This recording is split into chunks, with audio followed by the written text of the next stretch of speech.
Next topic है digital signature. Digital signatures का काम वही होता है जो आम जिंदगी के अंदर सिग्नेचर्स का होता है, यानी वो किसी की भी पहचान या ऑथेंटिसिटी को बताते हैं। इसके अंदर तीन चीज़ें होती हैं। सबसे पहली की generation, second signature generation, third signature verification. अब हम इन तीनों की कुछ टर्म्स एंड कंडीशंस हैं वो देख लेते हैं। जो कि सबसे पहले हम की जनरेशन के अंदर देखते हैं कि choose a prime number Q, जो कि हमारे पास कहलाएगा प्राइम डिवाइजर। सेकंड हमारे पास ये है कि हमने एक अनदर प्राइम नंबर चूज करना है जो कि होगा पी। अगर हम उस पी के अंदर से एक माइनस करते हैं एंड देन उसको क्यू से डिवाइड करते हैं तो अगेन हमें एक प्राइम नंबर जो है वो मिलना चाहिए। इसकी एक एग्जांपल ये है कि हमने एक पी चूज किया 5 जो कि एक प्राइम नंबर है, एंड हमने क्यू चूज किया 2 जो कि एक प्राइम नंबर है। अगर हम इसको देखते हुए इसको कंप्यूट करेंगे तो हमने 5 में से एक माइनस किया जो कि हो जाएगा 4, और हमने इसको q से डिवाइड किया जो कि हमने 2 चूज किया है, तो हमारे पास 4 डिवाइड बाई 2 अगेन हमें यहाँ पर 2 मिल जाएगा जो कि हमारे पास अगेन एक प्राइम नंबर है। उसके बाद इसके अंदर थर्ड कंडीशन ये है कि चूज एन इंटीजर जी जिस जो हमारे पास 1 से बड़ा हो और p से छोटा हो। यानी हम जो भी इंटीजर यहाँ पे चूज करेंगे वो 1 से बड़ा होना चाहिए नंबर, और वो p वाला जो भी हमने नंबर चूज किया है उससे छोटा होना चाहिए। उसके बाद यहाँ पर फोर्थ कंडीशन ये है कि चूज एन इंटीजर x, और जो हमारे पास 0 से बड़ा होना चाहिए और q वाला जो भी नंबर हमने चूज किया है उससे छोटा होना चाहिए। और ये जो x होगा हमारे पास ये यूजर की प्राइवेट की होगी। देन हमारे पास फिफ्थ कंडीशन ये है कि कंप्यूट y, हमने यहाँ पर y को कंप्यूट करना है सच दैट हमारे पास यहाँ के पर y का फॉर्मूला गिवन है y is equal to G की पावर x मोड q। हमने जो भी हमारे पास यहाँ पर g हमने चूज किया था उसकी पावर में हमारे पास x आ जाएगा, जो कि हमने यहाँ पर फोर्थ स्टेप के अंदर जो है वो चूज किया था, उसको जो है वो हमने मोड लेना है p के साथ। तो हमारे पास यहाँ पर y निकल कर आ जाएगा जो कि हमारे पास होगा यूजर की पब्लिक की। अब हमारे पास यहाँ पर पब्लिक की पेयर्स और प्राइवेट की पेयर्स गिवन है। देन हमारे पास सिग्नेचर जनरेशन की हमारे पास कुछ टर्म्स एंड कंडीशंस है वो देख लेते हैं। जिसके अंदर सबसे पहले आता है generate message digest using hashing algorithm. ये हम आगे देख लेते हैं, हमने इसको एक एग्जांपल से समझेंगे। देन सेकंड में हमारे पास आता है जनरेट अ रैंडम नंबर के सच दैट, जो हम के एक रैंडम नंबर जनरेट कर रहे हैं वो 0 से बड़ा होना चाहिए और q से छोटा होना चाहिए and must be destroyed after use.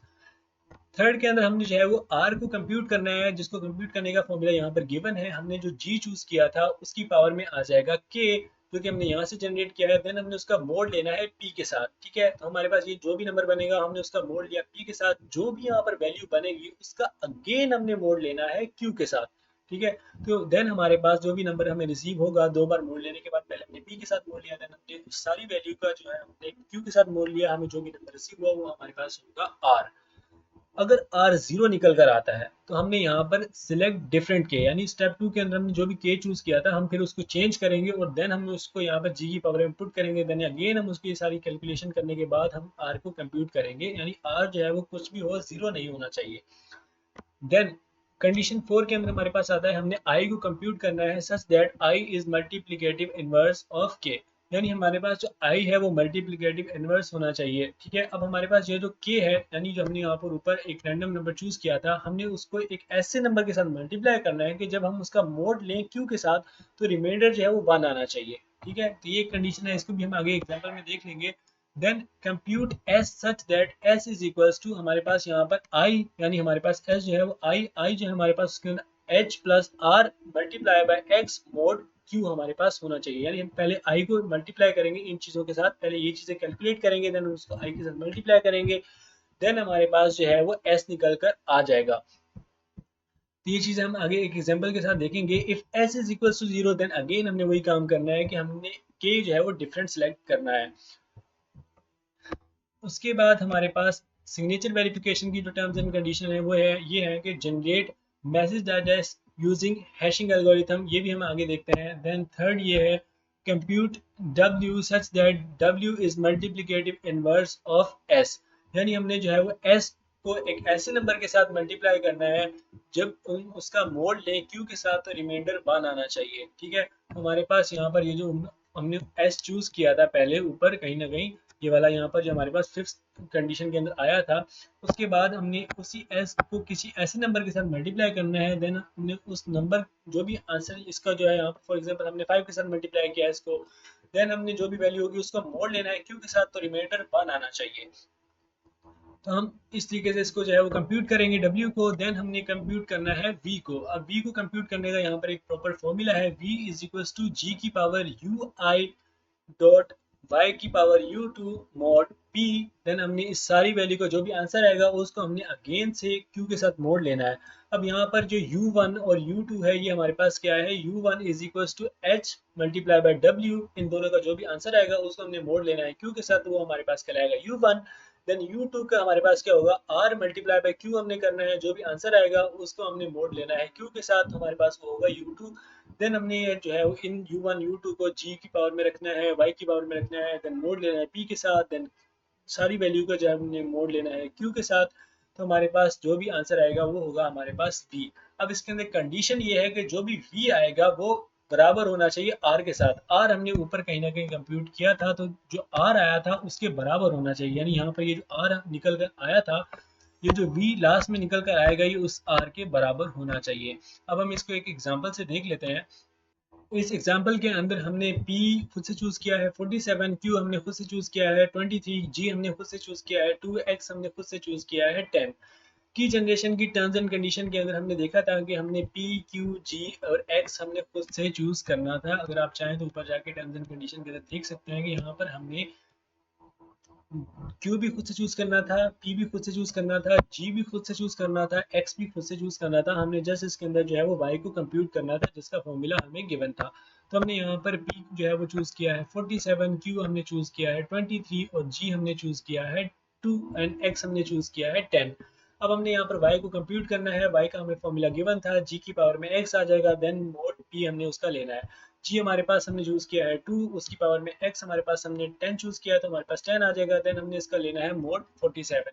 अब ये हमारे पास 2 की पावर 10 है, तो ये एक बहुत बड़ी वैल्यू बन जाएगी। देन हमने 47 की टेबल में रहते हुए उस वैल्यू के नियरेस्ट जाना है या उसके बराबर जाना है, हम उससे एक्सीड नहीं कर सकते।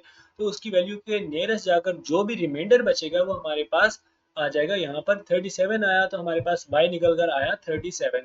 देन हमारे पास सिग्नेचर जनरेशन की टर्म्स एंड कंडीशन के अंदर हमने देखा था कि हमने h और k जो है वो खुद से चूज करना था, तो हमने h चूज किया 2, k भी हमने यहाँ पर चूज किया 2। देन हमने जो है वो यहाँ पर कंप्यूट करना था r। r को कंप्यूट करने का एक फॉर्मूला हमें गिवन था, g की पावर में आ जाएगा k मोड p। अब g हमने जो है वो चूज किया है यहाँ पर 2, और हमने जो k चूज किया है अभी अभी वो है हमारे पास 2। मोड हमने लेना है उसका p के साथ। अब 2 की पावर 2 यानी 4 हो जाएगा। मोड हमने उसका जो लेना है वो p के साथ लेना है 47। अब जो 4 है वो 47 से छोटा है, तो 4 एज इट इज आ जाएगा। अब हमारे पास जो r है वो निकल कर आया 4। अब आपने इसको याद रखना है क्योंकि हमने इसको जो है आगे जाकर v के साथ कंपेयर करना है। v जो है वो 4 ही आना चाहिए लाजमी, यानी r के बराबर ही आना चाहिए। अब हमने यहाँ पर सिग्नेचर जनरेशन के अंदर जो सेकंड चीज कंप्यूट करनी थी वो थी आई। अब हमने आई को कैसे कंप्यूट करना है, हमने जो है के उसको एक ऐसे नंबर के साथ मल्टीप्लाई करना है कि जब हम उसको क्यू के साथ मोड़ लें तो हमारे पास रिमाइंडर जो है उसका 1 आना चाहिए। यानी हमारे पास हमने यहाँ पर k चूज किया था 2, 2 को हमने एक ऐसे नंबर के साथ मल्टीप्लाई करना है जिसका अगर हम मोड लें 23 के साथ तो रिमाइंडर आए 1। हमने यहाँ पर 2 को यहाँ पर हमने रैंडमली नंबर्स पुट करते गए। हमने यहाँ पर जब 2 को 11 12 के साथ सॉरी मल्टीप्लाई किया तो हमारे पास आया 24। अब हमने 24 का मोड लेना है 23 के साथ। अब 24 23 से बड़ा है तो हमने 23 की टेबल में रहते हुए 24 के नियरेस्ट जाना है, तो ऑब्वियसली हम 23 1 से करेंगे तो 23 आ जाएगा। अब हमने 24 को उस 23 से माइनस किया तो हमारे पास रिमाइंडर आया 1। तो हमारे पास यहाँ जब रिमाइंडर 1 आ गया तो हमें पता चल गया कि हमारे पास ये जो हमने यहाँ पर नंबर खुद से पुट किया है 12, यही हमारे पास वैल्यू है आई की। उसके बाद हमने सिग्नेचर जनरेशन के अंदर सेकंड जो चीज कंप्यूट करनी थी वो थी हमारे पास एस। हमने एस को कैसे कंप्यूट करना है, हमारे पास ये जो आई निकल कर आया है 12, हमने उस 12 को यहाँ पर लेना है एंड देन हमने जो है उसको जो है वो मल्टीप्लाई करना है किसके साथ, h plus R multiply by X के साथ, एंड देन इस सारी वैल्यू का जो हमने मोड लेना है q के साथ। अब हमारे पास h हमने चूज किया था 2 एंड देन हमने प्लस करना है उसको r के साथ। r हमारे पास जो निकल कर आया था वो था हमारे पास 4 एंड देन हमने x जो है वो ऊपर चूज किया था 10, तो हमारे पास यहाँ पर ये आ जाएगा। सबसे पहले हमने इस 10 को जो है वो इस 4 के साथ मल्टीप्लाई करना है, तो ये हमारे पास हो जाएगा 40। देन हमने 40 के अंदर ये वाला जो है 2 इसको प्लस करना है, तो ये हमारे पास हो जाएगा 42। देन हमने इस 42 को मल्टीप्लाई करना है इस 12 के साथ, तो जो भी वैल्यू आएगी उसको देन हमने मोड लेना है 23 के साथ, यानी 23 के टेबल में रहते हुए इस सारी वैल्यू को जो भी आंसर आएगा उसके नियरेस्ट जाना है या उसके बराबर जाना है। या हम उसके जब नियरेस्ट गए तो जो भी रिमाइंडर बचा वो हमारे पास रिमाइंडर बचा 21, तो हमारे पास एस निकल कर आया 21। अब हम आगे चलते हैं, तो अब सिग्नेचर वेरिफिकेशन वाला पार्ट आ गया। सिग्नेचर वेरिफिकेशन वाले पार्ट के अंदर हमारे पास आर जो हमने ऊपर चूज किया था वो था 4। सो वी जो है वो मस्ट बी हमारे पास 4 होना चाहिए। अब हमारे पास इसका जो है वो एक हमने डब्ल्यू यहाँ पे कंप्यूट करना था। डब्ल्यू हमारे पास क्या होगा कि वो एक मल्टीप्लिकेटिव इनवर्स होना चाहिए एस का। एस हमारे पास ऊपर निकल कर आया था, वो था हमारे पास 21। हमने 21 को एक ऐसे नंबर के साथ मल्टीप्लाई करना है जिसका हम अगर मोड ले 9 के साथ, तो हमारे पास एक मिनट, सॉरी यहाँ पर शायद कोई मिस्टेक है। सर ये क्यों है? हाँ, अगर हम इसका जो है वो 21 का जो है वो एक ऐसे नंबर के साथ मल्टीप्लाई करेंगे, जब हम उसका मोड लें क्यू के साथ, तो हमारे पास रिमाइंडर बचे 1। तो हमारे पास यहाँ पर S21 था, देन हमने उसको मल्टीप्लाई किया 11 के साथ। हमने यहाँ पर रेंडमली नंबर्स पुट किए, देन हमने यहाँ पर जब 11 पुट किया, हमने 21 मल्टीप्लाई बाय 11 किया, तो हमारे पास जो भी वैल्यू निकल कर आई, क्यू की वैल्यू हमारे पास थी 23। ठीक है, तो हमारे पास यहाँ पर जो भी वैल्यू निकल कर आई, हमने उसका मोड लिया 23 के टेबल में रहते हुए, उस वैल्यू के नियरेस्ट गए या उसके बराबर गए, तो हमारे पास जो भी रिमाइंडर बचकर आया वो था हमारे पास 1। तो हमारे पास हमें पता चल गया कि हमने यहाँ पर जो रैंडमली नंबर पुट किया था 11, वही हमारे पास W की वैल्यू है। ठीक है, तो हमारे पास यहाँ पर W भी निकल कर आ चुका है। अब हमने सिंपली क्या करना है, यहाँ पर V को कैलकुलेट करना है, क्योंकि हमारे पास यहाँ पर सारी चीज़ें आ चुकी हैं। जैसे हमारे पास U1 और U2 नहीं है, तो हम यहाँ पर ये भी इनको नीचे कैलकुलेट कर लेंगे। तो v कैलकुलेट करने का फॉर्मूला ये है, हमारे पास यहाँ पर u1 और u2 रहते हैं, तो सबसे पहले हम u1 और u2 निकाल लेते हैं। u1 निकालने का फॉर्मूला हमारे पास क्या था कि h multiply by w mode q। अब हमारे पास h जो है वो हमने 2 चूज किया था, अब उसको हम मल्टीप्लाई करेंगे w के साथ। w हमारे पास हमने यहाँ पर ये जो मल्टीप्लिकेटिव इनवर्स निकाला है 11 आया है हमारे पास। अब हमने इस 2 को मल्टीप्लाई किया है w के साथ यानी 11 के साथ, देन हमारे पास ये बन जाएगा 22। 22 को हमने मोड लेना है q के साथ, जो कि हमारे पास 23। अब 22 जो है वो 23 से छोटा है, तो हमारे पास यहाँ पे सिंपली 22 एज इट इज आ जाएगा। देन हमने जो है वो u2 अब निकालना है। u2 का निकालने का फॉर्मूला ये था कि r multiply by q। r हमारे पास क्या था 4, और हमारे पास w जो है निकल कर आया है 11। तो हमने यहाँ पर जो है वो सिंपली जो है वो 11 को जो है वो मल्टीप्लाई कर देना है 4 के साथ, हमारे पास ये आ जाएगा 44। मोड हमने उसका लेना है q के साथ। अब जो है हमने 44 का जो है वो मोड लेना है क्यू के साथ। क्यू है हमारे पास 23। अगर हम 23 टू सा करेंगे तो वो 44 से बड़ी वैल्यू चली जाएगी, तो हम यहाँ पर जस्ट 23 ही रखेंगे। 23 वन सा रखेंगे, तो हमारे पास 44 माइनस 23 हम जब करेंगे तो रिमाइंडर हमारे पास बचा 21। तो ये हमारे पास निकल कर आया u2। अब हमारे पास u1 u2 भी आ चुके हैं, g भी हमें ऑलरेडी पता है, y भी हमें पता है, p भी पता है, q भी पता है, तो हमें सारी चीज़ें पता चल चुकी हैं। तो हम यहाँ पर सिंपली जो है वो निकाल सकते हैं v। अब v के लिए हमने यहाँ पर g पुट किया, g हमने यहाँ पर ऊपर चूज किया था 2। अब उसके बाद u1 हमारे पास निकल कर आया है 22, तो हमने यहाँ पर 22 पुट कर दिया। देन हमने उसको मल्टीप्लाई किया y के साथ। y हमारे पास हमने जो है ऊपर जो निकाला था वो हमारे पास निकल कर आया था 37। देन हमने यहाँ पर जो u2 है वो हमारे पास निकल कर आया है 21, वो उसकी पावर में आ जाएगा। देन हमने इन दोनों को जो है वो मोड लेना है 47 के साथ। इस सारी चीज का जो भी आंसर आएगा निकल कर, उसको जो है वो हमने अगेन से मोड लेना है 23 के साथ।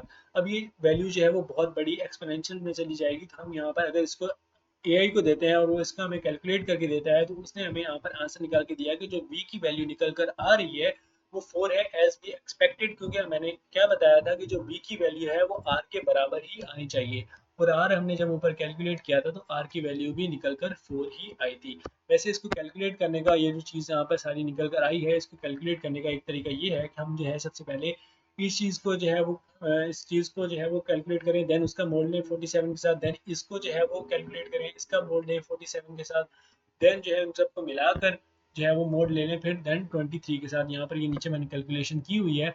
सबसे पहले हमने जो है वो 2 की पावर 22 का जो है वो जो भी नंबर निकल कर आया उसके जो है वो हमने मोड लिया 27 के साथ, तो हमारे पास आंसर आया 24।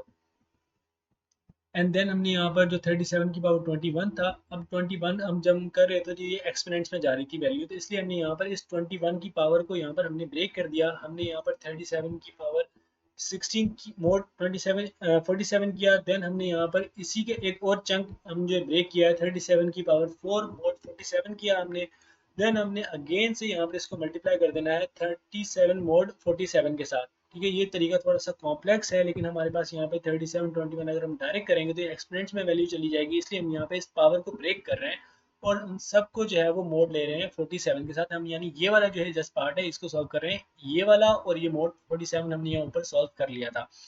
तो यहाँ पर हम जो है इसका जो है हमारे पास 37 की पावर 16 मोड 47, इसका हमारे पास आंसर आया 24। देन हमने इसको मल्टीप्लाई करना है, 37 की पावर 4 मोड 47 का आंसर हमारे पास निकल कर आया 36। देन हमने जो है वो इसका मल्टीप्लाई करना है 37 मोड 47 का, हमारे पास जो आंसर निकल कर आया वो हम ऑब्वियसली हमारे पास 37 छोटा था 47 से, तो हमारे पास यहाँ पर ये 37 निकल कर आया। हमने इन सारे नंबर्स को जो है वो मल्टीप्लाई किया, ठीक है। जो भी हमारे पास नंबर निकल कर आया हमने जो है अगेन से उसका 47 के साथ एक बार मोड़ लेना है, तो हमारे पास रिमाइंडर बचकर आया 8। यानी इन तीनों नंबर्स को मल्टीप्लाई करने के बाद जो भी नंबर आएगा हमने 47 के टेबल में रहते हुए उसके नियरेस्ट या उसके बराबर जाना है, और हमारे पास जो भी रिमाइंडर बचेगा वो हमारे पास यहाँ पर आ जाएगा, ठीक है। अब इसके बाद हमने जो ऊपर ये वाला जो निकाला था 22 वाला, ये हमारे पास आंसर आया था, वो था हमारे पास 24, और ये हमारे पास 37 की पावर 21 का जो हम चंक्स में तोड़ के सॉल्व किया है उसका हमारे पास आंसर है 8। हमने इन दोनों को मल्टीप्लाई करना है एंड देन उसको अगेन हमने 47 के साथ मोड लेना है, तो हमारे पास यहाँ पर ये आंसर निकल कर आएगा 4, ठीक है। अब ये जो 4 निकल कर आया है ये आंसर एक्चुअल में जस्ट इसका है, ये 22 की पावर 2 की पावर 22 मल्टीप्लाई बाय 37 की पावर 21 मोड 47, ये आंसर हमारे पास 4 जो निकल कर आया है ये जस्ट इसका आंसर है। अब हमने ये जो 4 आंसर निकल कर आया है उसका मोड लेना है 23 के साथ, ठीक है। हमने यहाँ पर ये अगेन से जो ये 4 निकल कर आया है इसका हमने मोड लिया 4 मोड 23। अब 4 जो है वो ऑब्वियसली 23 से छोटा है तो हमारे पास 4 एज इट इज आ जाएगा, तो हमारे पास b की जो वैल्यू होगी वो होगी 4, ठीक है। इस तरीके से सारी कैलकुलेशन करने के बाद b भी हमारे पास 4 निकल कर आ गया। ये था हमारे पास डिजिटल सिग्नेचर।